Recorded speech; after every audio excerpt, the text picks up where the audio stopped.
నమస్కారం friends, welcome to మంచి మార్గం ఛానల్. ఇవాళ మనము తెలంగాణలో మారుతున్న రాజకీయ పరిస్థితులు, దానివల్ల పొలిటీషియన్స్ పై ఈ రాజకీయ మార్పుల్లో వాళ్ళ పాత్ర, వాళ్ళకయ్యే హాని, వాళ్ళకయ్యే మంచి, అసలు ఓవరాల్ తెలంగాణ రాజకీయాలు ఎలా ఉండబోతున్నాయి, ఎస్పెషలీ రేవంత్ రెడ్డి ఫ్యూచర్ గురించి మనం ఇవాళ డిస్కస్ చేసుకుందాం. పాలిటిక్స్లో పవర్ ఉన్న ప్రాబ్లమే, పవర్ లేకున్నా ప్రాబ్లమే. పవర్లో లేకుంటే వేధింపులు, పవర్లో ఉంటే ఆశలు, ఏదైనా వేధింపుల కిందనే వస్తుంది. ఇంకా పవర్లో ఉంటే ఆ వేధింపులు ఎక్కువ సిస్టమ్ మన చేతిలో ఉంటుంది కాబట్టి దాన్ని కవర్ చేసుకుంటూ పోవచ్చు. అయితే ఇప్పుడు పార్లమెంట్ ఎలక్షన్ నేపథ్యంలో తెలంగాణలో రాజకీయ ముఖ చిత్రం ఎలా ఉండబోతుందో మనం ఇవాళ ఈ వీడియోలో తెలుసుకుందాం. ఇప్పుడు ప్రాక్టికల్గా ఫోకస్లో ఉన్నది పార్లమెంట్ ఎలక్షన్స్ కాదు. ఇప్పుడు ప్రాక్టికల్ ఫోకస్ ఉన్నది అసలు బీఆర్ఎస్ మిగులుతుందా లేదా అనేదే ముఖ్యమైన ప్రశ్న. బీజేపీ ఎన్ని సీట్లు గెలుచుకుంటుంది, కాంగ్రెస్ ఎన్ని సీట్లు గెలుచుకుంటుంది, ఈ గెలుచుకోవడం వల్ల తెలంగాణకి ఒరిగేది ఏమన్నా ఉందా అని మనం ఆలోచిస్తే ఈ ఎంపీ ఎలక్షన్ తర్వాత తెలంగాణ ఇలాగే ఉండబోతుంది. ఈ ఎంపీ ఎలక్షన్స్ ముందు కూడా తెలంగాణది గడ్డు కాలమే. So pre and post elections Telangana యొక్క హెల్త్లో ఏ తేడా ఉండదు. నేను చెప్పినట్టు ఒక 2-3 సంవత్సరాలు తెలంగాణలో రాజకీయ రగడ కొనసాగుతూనే ఉంటుంది. దానివల్ల ఇండస్ట్రియల్ కానీ, ఈ రియల్ ఎస్టేట్ కానీ, ఈ ఎడ్యుకేషన్ కానీ, ఈ సోషల్ వెల్ఫేర్ కానీ ఇవన్నీ కుంటుపడతాయి. నేను చెప్తున్నా ఉన్న తెలంగాణ 4 ఏళ్ల వరకు industrial and job down trend plus political and uncertainty నుంచి ఈ తెలంగాణ కోలుకోలేని పరిస్థితిలోకి వెళ్ళిపోతుంది. మనం గమనిస్తే కాంగ్రెస్ పార్టీ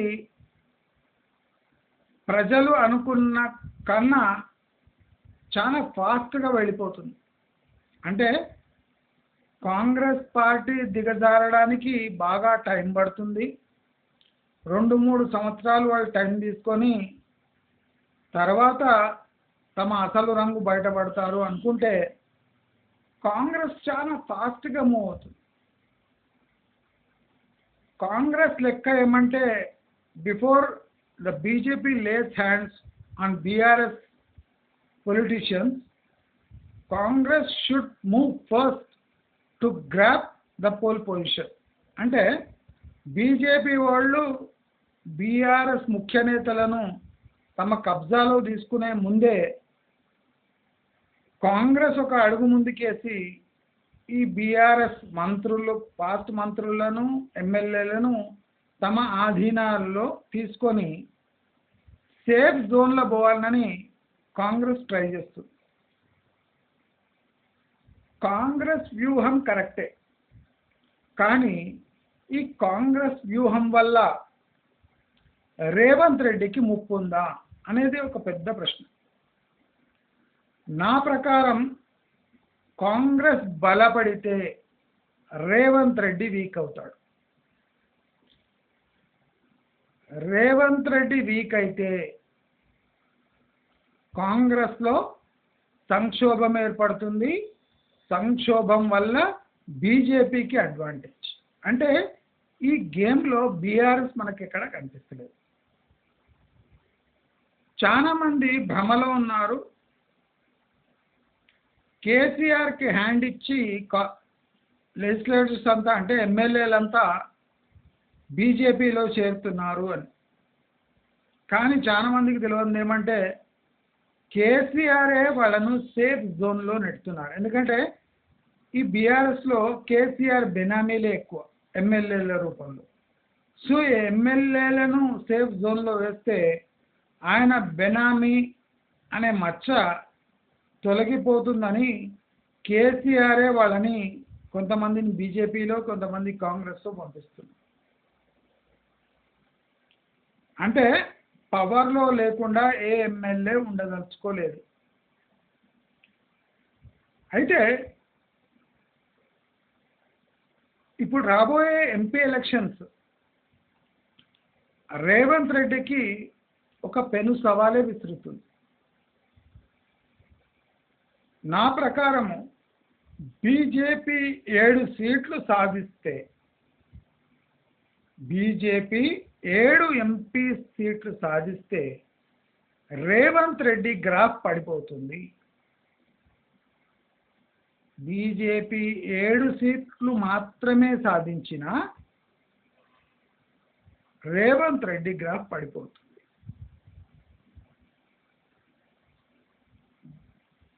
కాంగ్రెస్ 10 సీట్ల కన్నా తక్కువ సాధిస్తే, కాంగ్రెస్ 10 సీట్ల కన్నా తక్కువ అంటే 9, 8 ఆ రేంజ్లో వస్తే అయినా రేవంత్ రెడ్డికి 30 అంటే 2 దెబ్బలు. బీజేపీ బలపడ్డా రేవంత్ రెడ్డికి దెబ్బ, కాంగ్రెస్ బలపడ్డా రేవంత్ రెడ్డికి దెబ్బ, బీజేపీ బలపడ్డా రేవంత్ రెడ్డికి దెబ్బ. అంటే రేవంత్ రెడ్డికి తన సొంత పార్టీ బలపడిన చిక్కుల్లో రేవంత్ రెడ్డి పడతాడు. ఎందుకంటే పార్టీ బలపడేదే ఎదురు చూస్తుంది. రేవంత్ రెడ్డిని పక్కన పెట్టడానికి అన్ని విధాలా ప్రయత్నిస్తుంది. మొన్న జరిగిన యాదాద్రి ఘటన కూడా ఒక వ్యూహంలో భాగమే అనిపిస్తుంది. పాలిటిక్స్ చాలా విచిత్రమైనది. తలా తోక తెలియని వాడు సింహాసనం ఎక్కి కూర్చునే టైమ్స్ ఇది. అలాంటప్పుడు రాజకీయాల్లో తమ సర్వస్వం పెట్టిన వాళ్ళు ఊరికే చోద్యం చూసుకుంటూ కూర్చుంటారని నేను అనుకోను.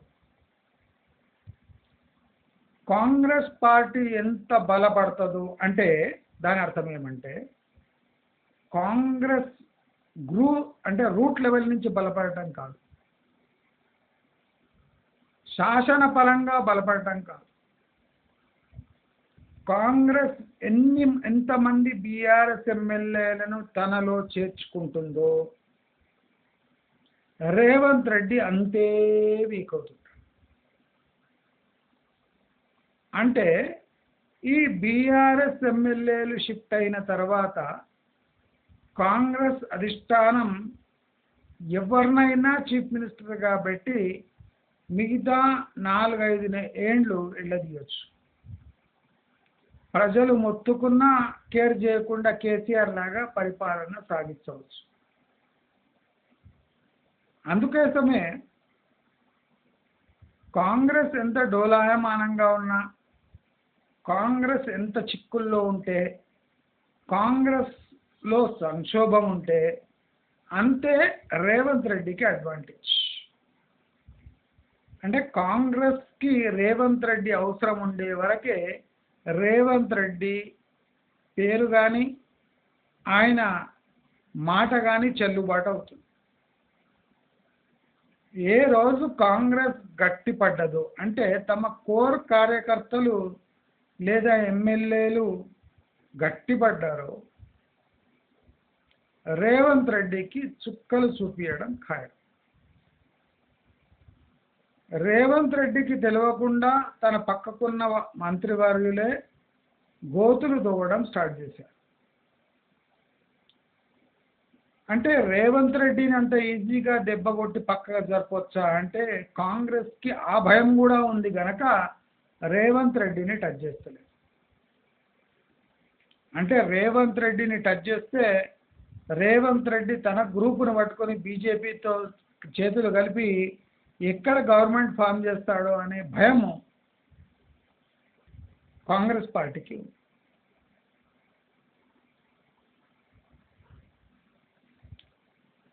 మనం ఒక విషయం గుర్తుపెట్టుకోవాలి. కాంగ్రెస్ పార్టీ అధిష్టానం తాను చెప్పినట్టే నడుచుకోవాలి, తాము చెప్పిన స్టేట్మెంట్సే ఇవ్వాలి. ఆ వ్యూహం ఎంత తప్పున్నా పర్వాలేదు. ఇప్పుడు బీజేపీ అధిష్టానం తీరు వేరే, కాంగ్రెస్ అధిష్టానం తీరు వేరే. కాంగ్రెస్ అధిష్టానం మాట విని రాష్ట్రాలను నడిపిస్తే బీజేపీని బలపరిచినట్టే. అంటే కాంగ్రెస్ పార్టీ స్టేట్ వైజ్ యూనిట్స్కి ఫ్రీడమ్ ఇస్తే వాళ్ళే బీజేపీని మెయింటైన్ చేస్తారు. కానీ సెంట్రల్ లీడర్షిప్ హ్యాండ్ స్టేట్ ఆర్గనైజేషన్లో చేయి పెడితే బీజేపీ బలపడ్డట్టే. ఎందుకంటే రాహుల్ గాంధీ స్టేట్మెంట్స్ ఒక పెద్ద నెగటివ్ ఫ్యాక్టర్. రాహుల్ గాంధీనే ఒక నెగటివ్ ఫ్యాక్టర్. ఈ నెగటివ్ ఫ్యాక్టర్ని ముందు పెట్టుకొని వాళ్ళు ఏ రాజకీయం చేయలేరు. అందరూ ఈ ఫ్యాక్ట్స్ గమనించండి. బీజేపీకి కర్మజాలి 7 సీట్లు వచ్చినాయి అంటే రేవంత్ రెడ్డి ఎండ్ స్టార్ట్ అయినట్టే. ఎండ్ అప్పుడప్పుడు కాదు, ఎండ్ స్టార్ట్ అయినట్టే. రేవంత్ రెడ్డి బీజేపీతో సఖ్యతగా ఉంటే రాబోయే రోజుల్లో ఫండ్స్ రావచ్చు.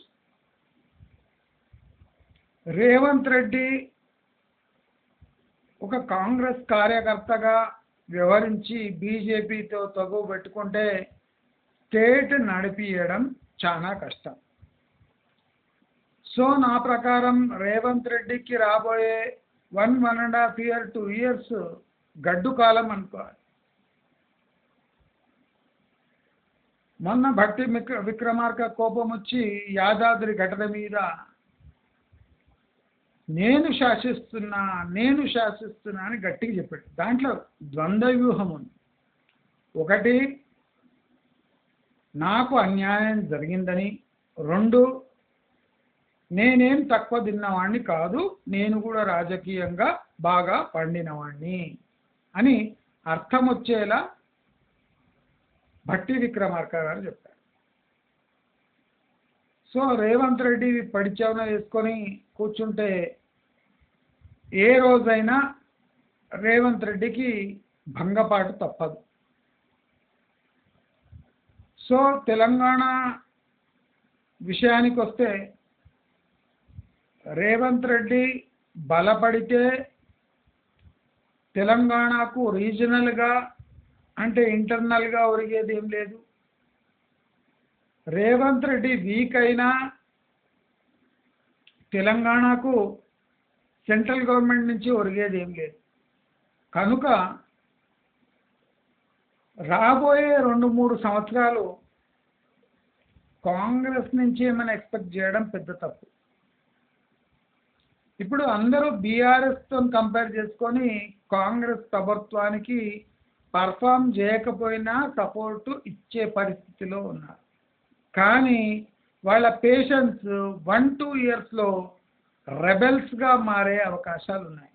అంటే ఉద్యోగులు కానివ్వండి, పెన్షనర్స్ కానివ్వండి, రైతు బంధు కానివ్వండి, ఇతరత్ర ఏ సేవలు కాంగ్రెస్ అందిస్తున్నా దానికి పెనుభారంగా మారి రాజకీయంగా పెద్ద దెబ్బ కొట్టే అవకాశం ఉంది. ఈ దెబ్బ కోసమే బీజేపీ వెయిట్ చేస్తా ఉంది. అంటే బీజేపీ చేతికి బ్రహ్మాస్త్రం ఇయ్యగల వీరుడు కాంగ్రెస్ చీఫ్ మినిస్టర్ ఒకడే. ఇప్పుడు కాంగ్రెస్లో చేరుతున్న బీఆర్ఎస్ ఎమ్మెల్యేలు అందరూ మసిబూసుకున్న వాళ్ళే.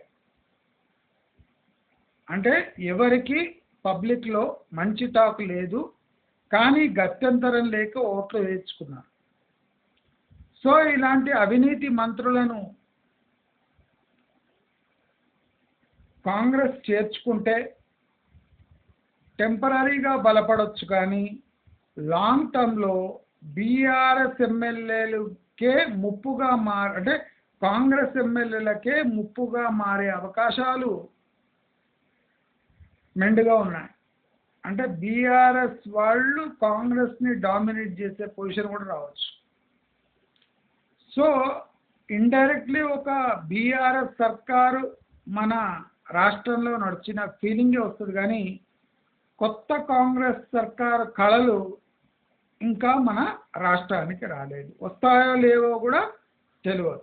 దానివల్లే 2-3 ఏళ్ల సంక్షోభం, 1.5-2 years వరకు రియల్ ఎస్టేట్లో ఇన్వెస్ట్ చేయరాదు, ఇన్ఫ్రాస్ట్రక్చర్ ప్రాజెక్ట్స్ పెద్దవి రావు, రోడ్స్ ప్రాజెక్ట్ కూడా ఫాస్ట్గా కంప్లీట్ కావు, రియల్ ఎస్టేట్ డౌన్ ట్రెండ్లో ఉంటుంది, రెవెన్యూ ఆఫ్ అంటే తెలంగాణ గవర్నమెంట్ పడిపోతుంది, జీడిపి కూడా పడిపోతుంది, అదే కాక అగ్రికల్చర్ అవుట్పుట్ కూడా పడిపోయే ఛాన్స్ ఉంది, ఎందుకంటే సమ్మర్ ఈసారి గట్టిగా ఉంది కాబట్టి. సో రాబోయే కొన్ని ఏళ్ల వరకు తెలంగాణకు తీరని నష్టం జరగబోతుంది. మన వంతు సహకారం తెలంగాణకి అందవలసిన అవసరం ఎంతైనా ఉంది. కాంగ్రెస్ గవర్నమెంట్ దెబ్బలు తినే స్టేజ్లో లేదు. దెబ్బలు తింటే మళ్ళీ లేవదు. ఈ సంక్షోభంలో పిల్లి ఎవరంటే 2 కోతులు, ఒకటి బీఆర్ఎస్ కోతి, ఒక కాంగ్రెస్ కోతి అయితే ఆ పిల్లులు అయితే కోతి బీజేపీ. అంటే 2 పిల్లి కుణాలు కొట్లాడుకుంటుంటే రొట్టె ముక్క కోసం బీజేపీ మధ్యస్థం చేస్తా అని వచ్చి ఆ రొట్టె ముక్క గుంజుకొని పోయే స్థితిలో చేరుకుంటుంది కాంగ్రెస్. కాంగ్రెస్కి బీజేపీ బలపడుతూ ఉంటే సెంట్రల్లో, ఇతర రాష్ట్రాల్లో ఇక్కడ ఎంపీ సీట్లు కర్మజాలి 6-7 రేంజ్లో వచ్చినాయంటే రేవంత్ రెడ్డికి కౌంట్ డౌన్ స్టార్ట్ అయినట్టే. అంటే రేవంత్ రెడ్డి 3 ఏళ్ళు ఖచ్చితంగా పాలిస్తాడు అని మన అంచనా. కానీ 3 ఏళ్ల ముందే రేవంత్ రెడ్డికి బ్యాడ్ న్యూస్ మీద బ్యాడ్ న్యూస్ దొరికే ఛాన్సెస్ ఉన్నాయి. కాంగ్రెస్ గవర్నమెంట్ స్టేబుల్గా తెలంగాణలో ఏ స్కీము కంటిన్యూ చేయలేని పరిస్థితి. కానీ రేవంత్ రెడ్డి నేతృత్వంలో ఇలాగే కొనసాగుతూ ఉంటుంది అని నా భావన. అంటే ఎకనామిక్ పరంగా, సోషియో ఎకనామిక్ పరంగా, ఎడ్యుకేషన్ పరంగా, జాబ్స్ పరంగా, బిజినెస్ పరంగా, కొత్త క్యాపిటల్ పరంగా ఏ విషయాన్నైనా తీసుకోండి, తెలంగాణ పురోగతి ఉండదు, స్తబ్దుగా ఉండిపోతుంది వచ్చే 2-3 ఏళ్ళు. సో అందరూ అలర్ట్గా ఉండి తగు జాగ్రత్తలు తీసుకుంటారని కోరుకుంటూ, మీకు నా వీడియోస్ నచ్చినట్టయితే లైక్, షేర్, సబ్స్క్రైబ్ చేసుకోండి. నమస్కారం.